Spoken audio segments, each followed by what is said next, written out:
Hi there. So I'm back. Yes, I'm recording this straight after. Um, I'm starting to think that I'll probably take a little bit of a bigger break between after this one that I'm going to record now, and I'm going to probably take it for about half an hour before we and then start looking for the best time to take a break after that. So once we've finished either a run or a day after the 30-minute mark or thereabouts, then we'll look at breaking for until the next episode. So I haven't continued with the day yet, so I'm just about to do that now, so we can start on the next day. There we go.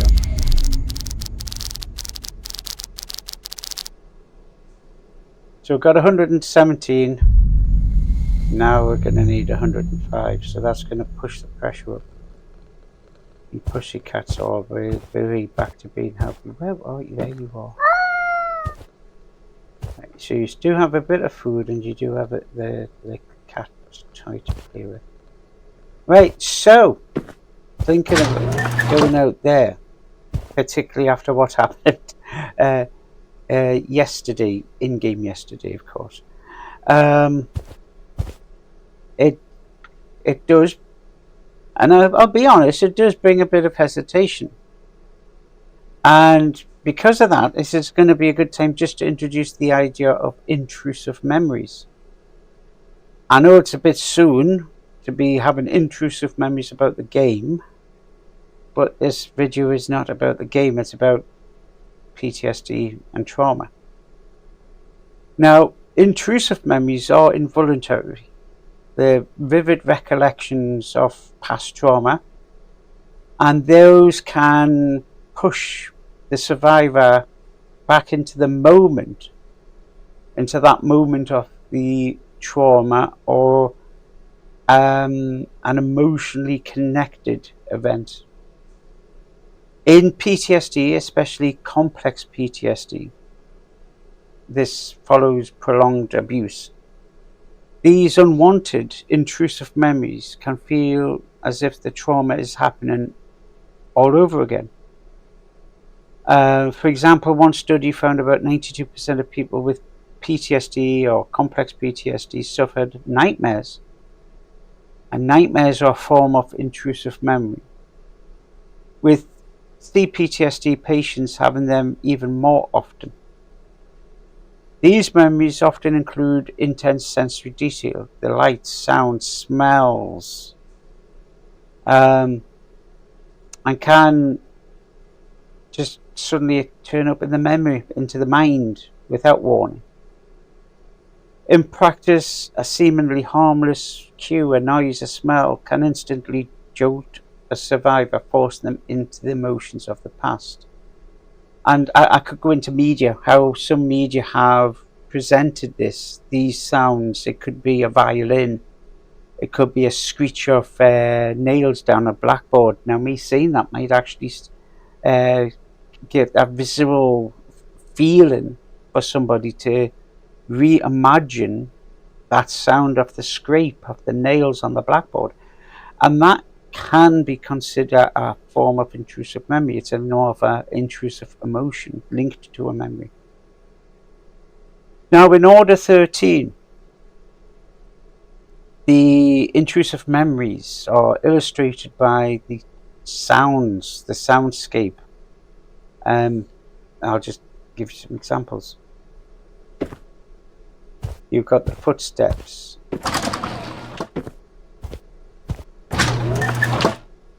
You've got that noise, and that might not sound really important, but frequencies of noise, the screech, the footsteps, and that kind of thing, and all of the other noises that you're experiencing, and the reverb, the room audio sensations are equally important.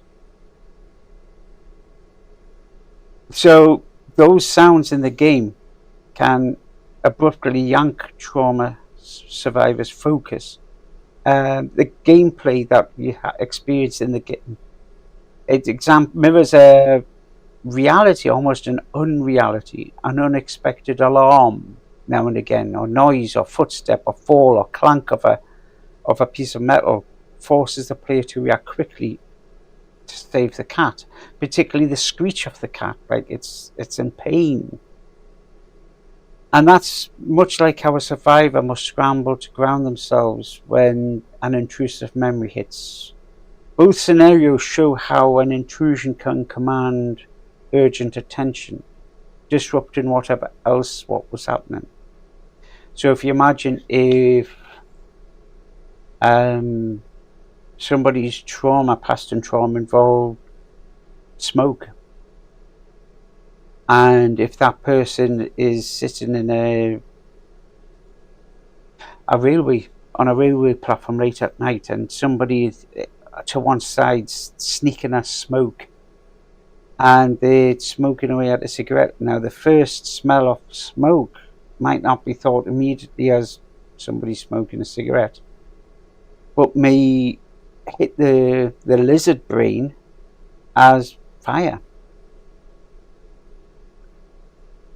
So and if it's that trauma is linked to a person who might have been in distress, that intrusive memory may throw somebody back into the need to protect that person. So the cat in the packing room symbolizes, in one way, in this regard, for this particular theory, the survivor's inner self and need for safety. The cat's vulnerability reflects how fragile trauma can feel, the survivor can feel. The packing room is a safe space where the cat is protected, where the player is protected, and stands in for the mental refuge for that a survivor craves. In counselling, we emphasise re-establishing safety. Maslow's taught us, the one who brought us Maslow's triangle, and the basic needs, physiological and psychological needs. Maslow taught us that security is a basic human need. Carl Rogers, person-centered theory, stresses that clients must feel completely accepted and understood before they can face painful memories. It's even more so if the client can understand and accept themselves, not just other people. He insisted, Carl Rogers, on create a non-judgmental, empathetic environment with unconditional positive regard, so the client feels valued no matter what emerges. In such a trusted space, a survivor can tentatively explore trauma without fear of rejection and judgment. This parallels the game, returning the cat to its safe nest, or returning to the cat's safe nest. It allows the player to regain a sense of control, just as building a supportive therapeutic environment helps the survivor feel secure again. The game's strict rules, which is if the unnamed monster gets you, it's game over. If you leave the cat for too long, it dies of sadness. Also echo the trauma dynamics. Dying of sadness is a very bold law in the game. Trauma survivors often internalize rigid rules for staying safe. Eric Berne's transactional analysis describes an inner parent ego that carries the voice of authority. In a traumatized mind, this parent voice might be commanding, you must not cry. You have to please others to stay safe. And these kinds of reiterations. Consequently, clients often report feeling they must obey these inner rules compulsively, not because they choose to, but because they felt life depended on it. In therapy, we might notice a client's self-critical inner parent that still orders them to be hypervigilant or extremely compliant. This also feeds into the freeze, flight, fawn, flop reactions. Exploring and gently challenging these ingrained rules can be a part of counselling, helping the survivor realize they no longer need to obey an internalized tyrant. Intrusive memories also seemingly disrupt daily life. Survivors often say these memories hit them out of the blue, breaking concentration and making simple tasks, work, studying, even conversations in everyday life very difficult. Many begin to avoid people, places, and activities that might trigger memories. For example, they might avoid shopping in areas with strong smells, or refuse to visit a doctor's waiting room, where they may be exposed to some other trigger. Over time, this avoidance can shrink a person's world. Research confirms that intrusive symptoms are strongly linked to impairment in social and daily functioning. Clinically, we see clients who are exhausted and anxious, constantly bracing for the next attack, and terrified of being caught off guard. In counselling, therapists teach coping skills to manage intrusions. Grounding techniques and mindfulness are key. For instance, if a client experiences a flashback in a session, the therapist might guide them to focus on their breath or touch the chair they're sitting in. I notice texture just to ground the client back to the here and now, the present. Mindfulness is very useful for that. It's also advised to use strategies like slowing the breathing and deliberately observing the surroundings, the 5-4-3-2-1 methodology. So example 5-4-3-2-1, you would sit and you would look at the room and see 5 colors you can see, 4 square objects you see, 3 smells you can smell, 2 bright things, and 1 object of relaxation. And that, it's a bit like a distraction of the brain, so you're concentrating on one thing to allow the background of your brain to relax. And there's other reasons and other methodologies behind it, but that's basically what we're talking about there.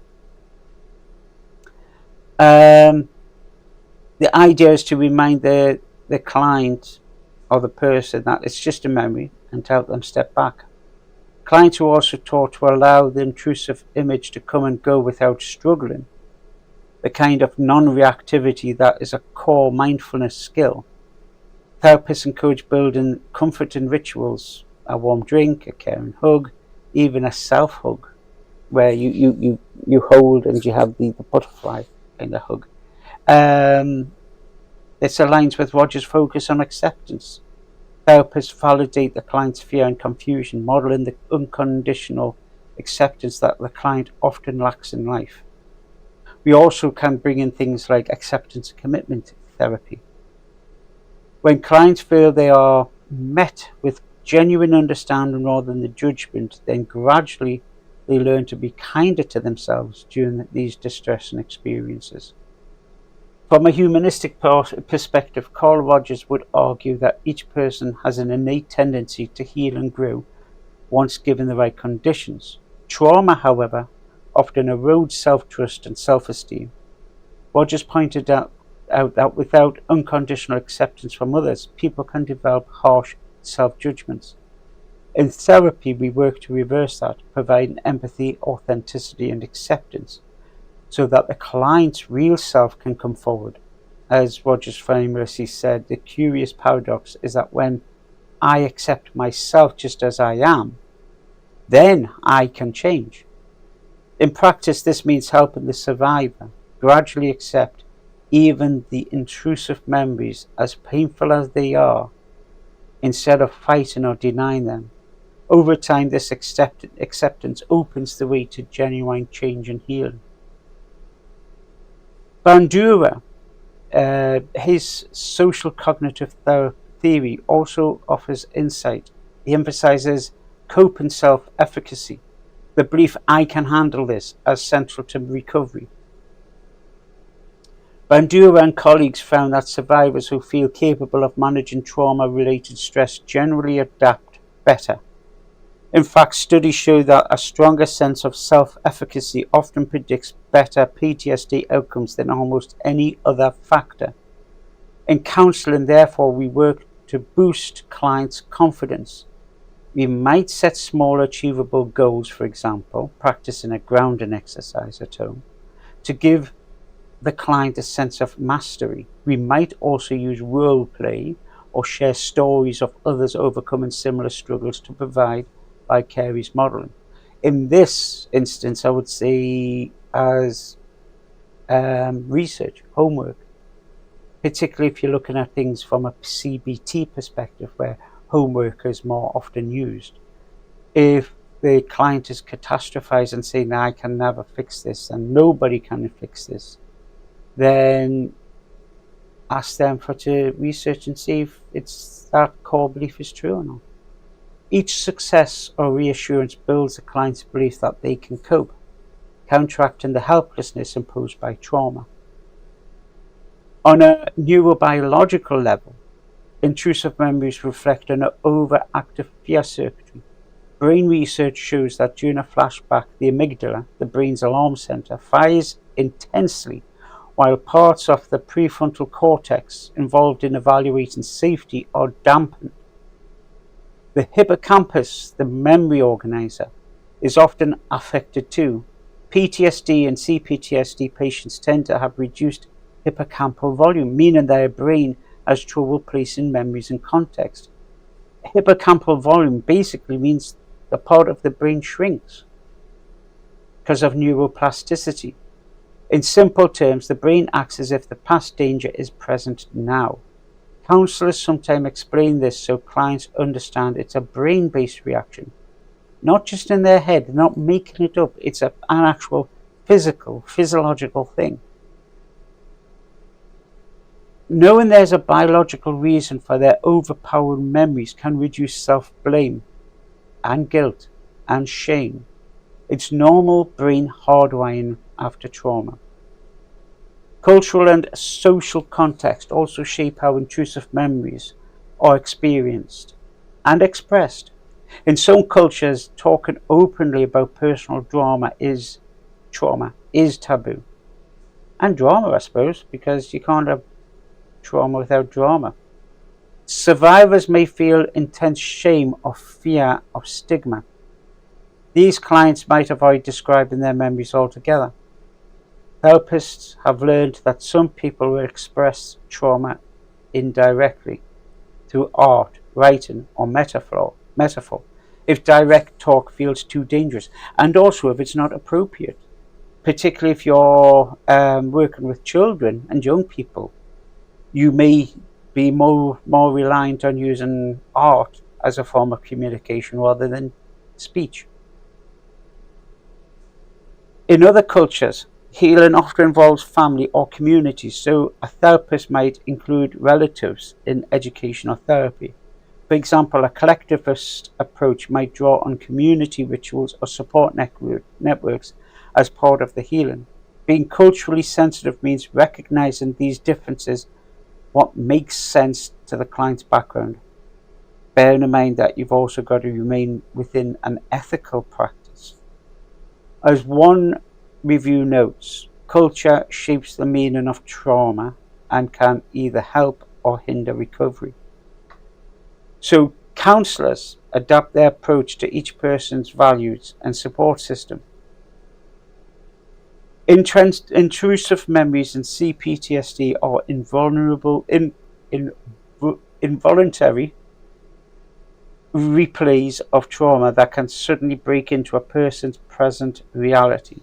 In therapy, we address them on multiple levels, creating a safe, supportive relationship, drawn on things like Rogers' unconditional positive regard, teaching grounding and emotional regulation skills, and bolstering the client's sense of control, Bandura's self-efficacy.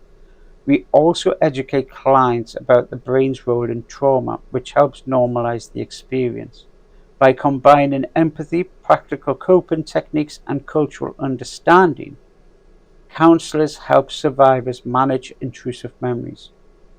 Over time, with acceptance and practice, clients learn that these memories become less overwhelming and can be integrated into their story without derailing their life. So going back to the game, intrusive memories.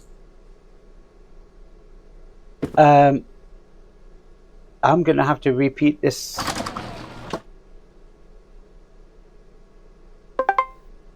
I'm going to have to repeatedly go out here. And I'm building up memories along the way. Now, Pussycat, you've got 360. We've got 126. So now I want to get that scanner.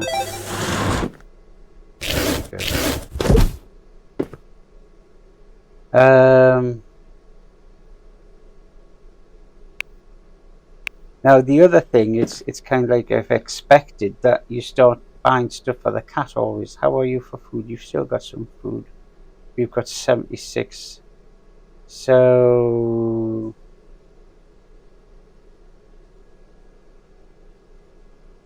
what have you got for a litter box? You don't look as if you have. Okay. Right, where does this go? Oh, that goes there. Oh, you do. It's that box there. There you go. You've got a nice one there. Right, so we've got 46. Tool belt. We need 50. We'll get that next. So we can have. What do we need? We need 105. So we can swap between the torch and the scanner. So M307, and that's far enough away, isn't it?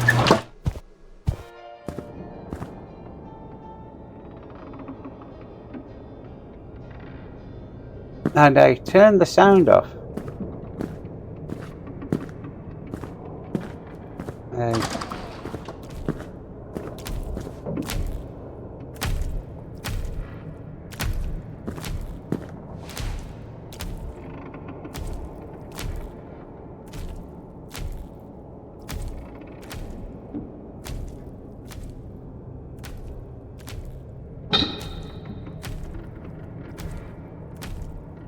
I'm looking for space I can get in here.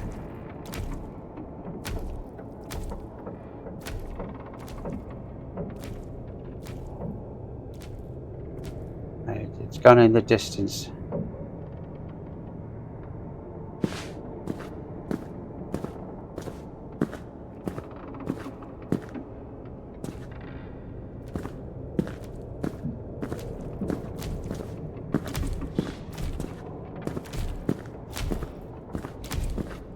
I need a box, right? Yeah.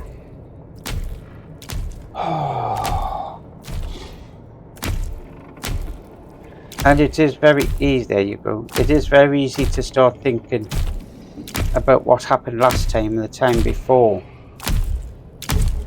Those intrusive memories. Maybe I'm better off just sitting here, but then I can't because the cat. And you're coming this way, no?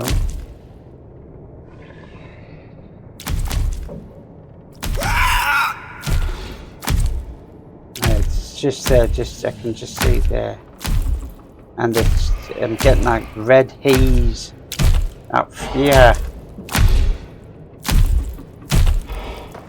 I'm just going to put that down in case that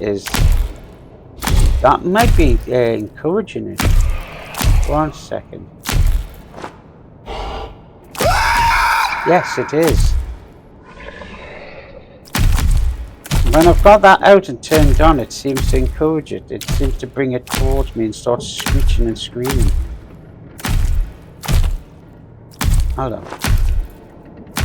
M307.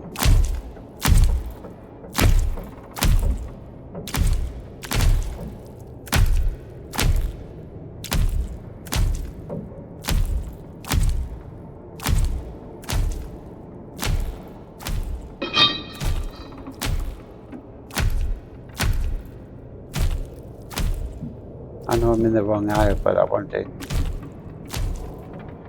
get past that, and I'm checking for... Yeah, there we go. Where are you here?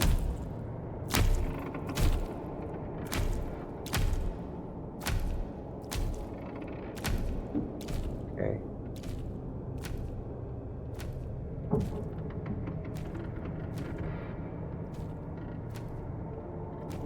I can't get that way. What's this one?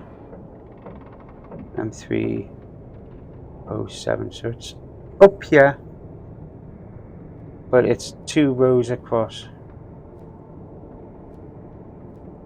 07567, so it's up here, and then I use it crossover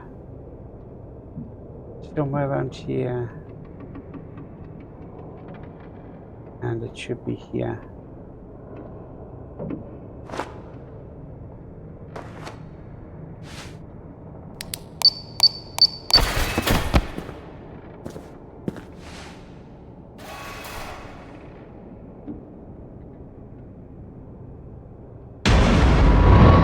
Whoa!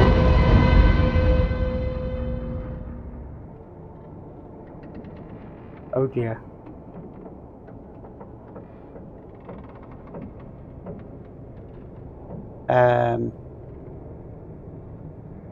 I'm stuck.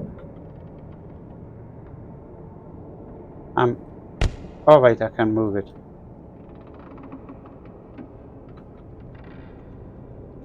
No, I'm stuck.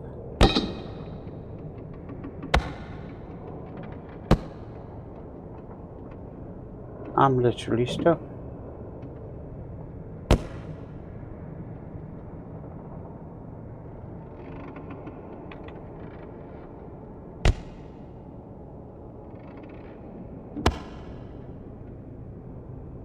How am I supposed to get out?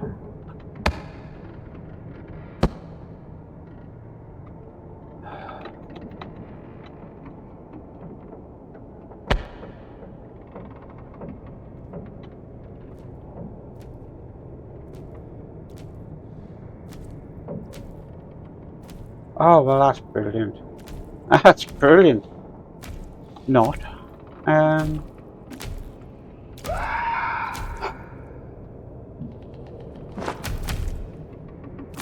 See if I can encourage him to come over here. He might move that box. Who knows? Talk about codependency. This box here fell. Possibly scripted to fall, but it can't be moved. I can't move it.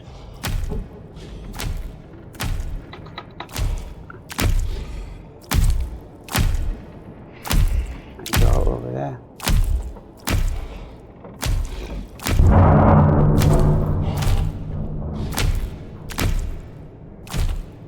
Oh, hold on. No. I am stuck.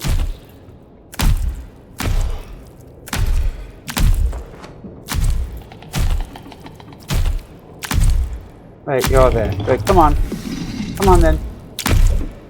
Move the box for us. Come on. No?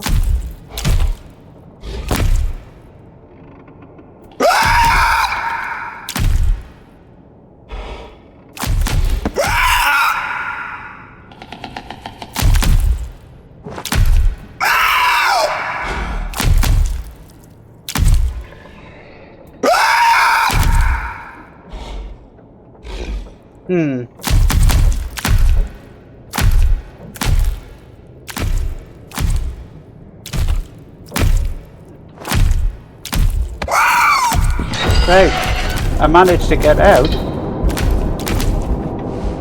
somehow, but I'll drop the box.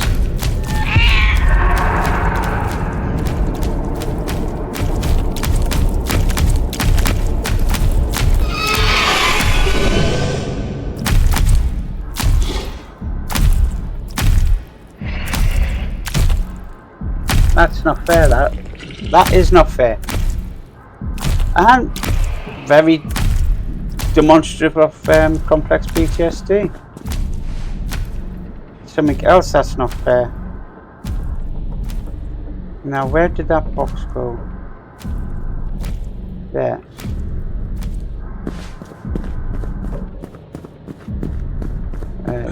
I've got a minute.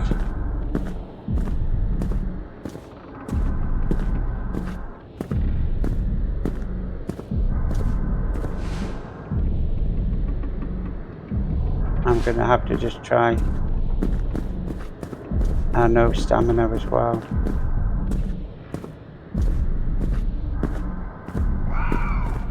"43 seconds.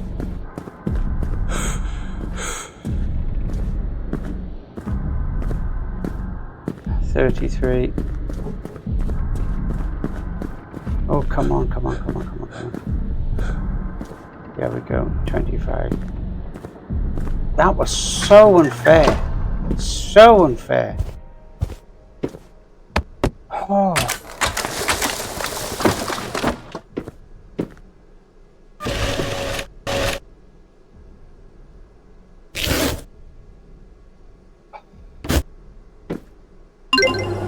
Now that we're starting to get into the realms of actual trauma. I know, right? We've got 46. We need to get you something nice. You've got food. Ball toy. What? That can increase by 4. There you go.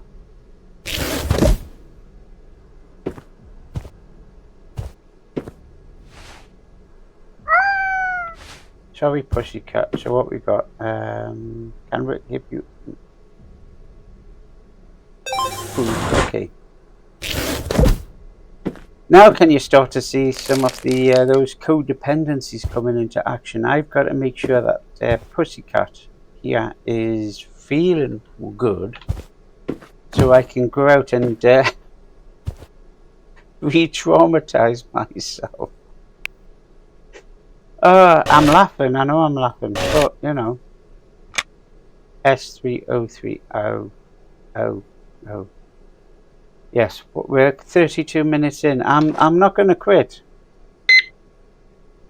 Though my very quickly trauma-informed brain is saying, yes, quit, don't quit. And that music.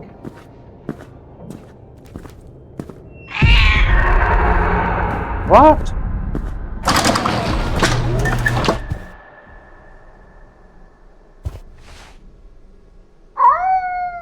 I know you don't want me to go. I've got to go. Okay? See, I'm negotiating with the digital cat. And I can hear that even down here now.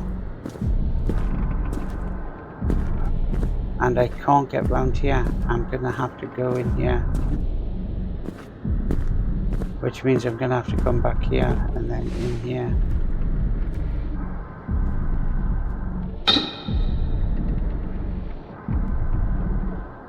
I don't think I'm going to succeed in this one.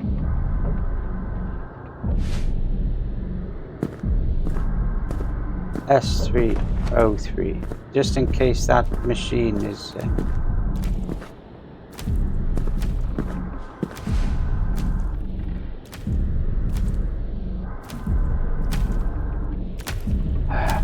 See, I'm not going to do it.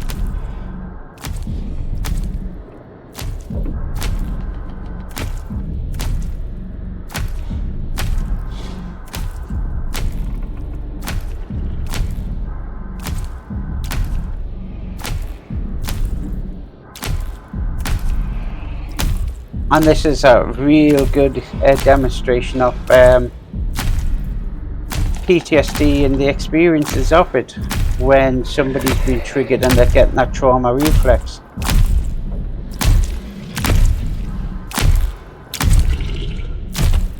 This could be something as, for some other people, as managing to get on a bus and there's a noise, a smell, a sound. and the intrusive memory has captured the person, and now they're trying to get themselves underneath the chair, trying to hide, trying to escape, trying to get away, whatever it is, and there's nothing they think that they can do, but they know they need to get back home, and they're going to get chased, and they are so traumatized to get back.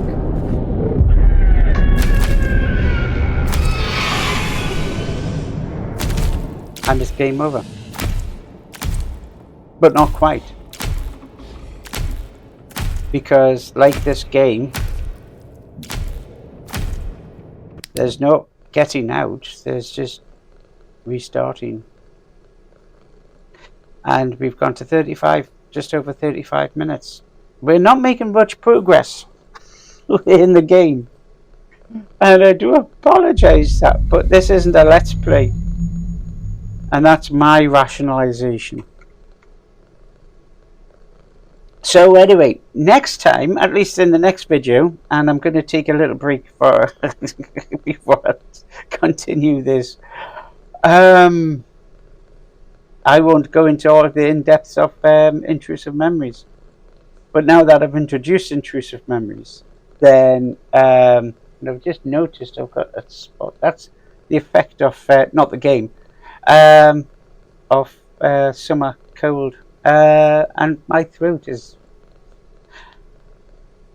So, next time we will retry this day. So much for doing 7 in-game days per video. Okay. Anyway, till next time, this is Beverly signing off, and these are some of the games counselors playing.